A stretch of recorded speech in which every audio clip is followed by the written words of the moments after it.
Hi everybody, thanks for tuning in again. This is Chris with Laurel City Historical Fencing.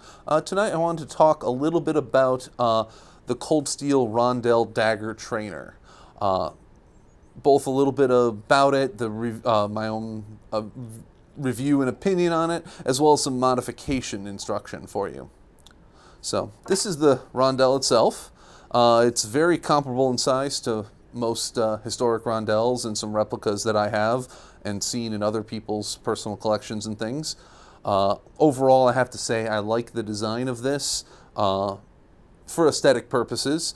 The hilt itself, which I'll show some pictures of, has a nice design to it. It has a little bit of kind of a floral pattern to it and a nice bit of grip here. Feels very solid in the hand.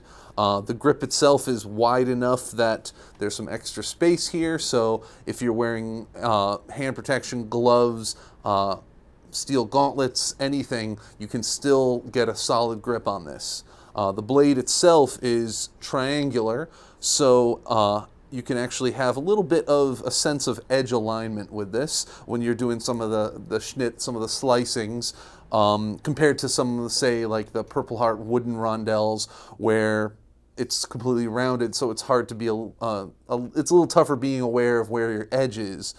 Yeah, this has nice edge and spine.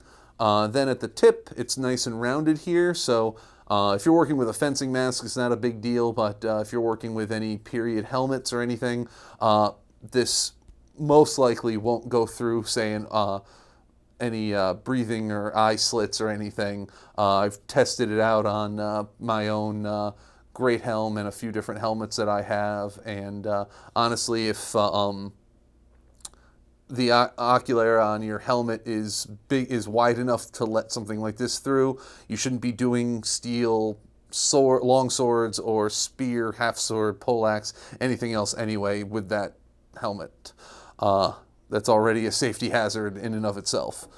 In terms of the function of it, it works very well, considering especially the fact that it's usually only retails for around $15. I've seen it somewhere usually in the range of 12 to 16.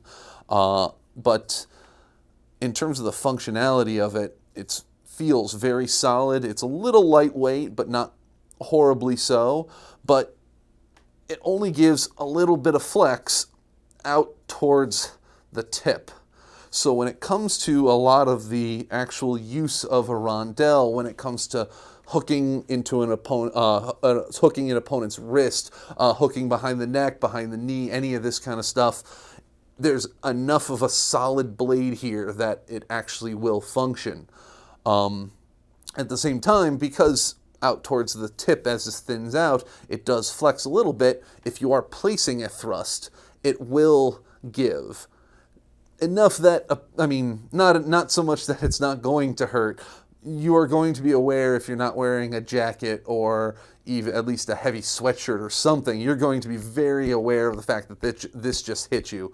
But because it flexes, it will flex enough that it won't hopefully cause serious damage. Now, my biggest issue with these is the actual shape of the rondels itself, which, as pretty as they are, they have kind of sharp points. And I've had a few students and myself get cut up or bruised with these. They would catch, and sometimes, especially in, say if you're countering a triangle disarm and you just pull the dagger down, you're digging this in. If you're doing a scissors hold on somebody, if you get it here, you're going to press that. If you get it just right, you're going to press that spike into the back of their hand. And it can, I've seen it break the skin, not anything more than a Band-Aid, but still, very easily we can modify this to be a little more functional, a little safer for practice. This safer version looks more like this. Same thing.